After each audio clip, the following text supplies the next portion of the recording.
Nou, dokter Bester, hoe gaan dit met ons jong pasiënt? Al die magnete uitgekry? Ek glo so. Die operasie was suksesvol en sy herstel goed. Dis goed om te hoor.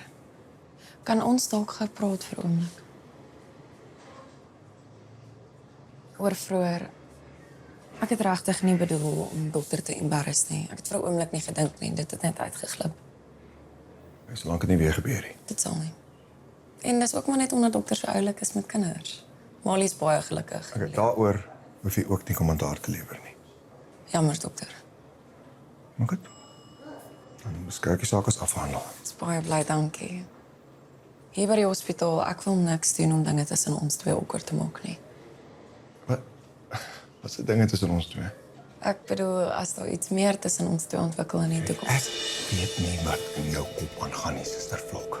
Maar verstaan my nou baie mooi. Daar is absoluut niks wat tussen ons twee kan ontwikkel nie en daar sal ook nooit wees nie.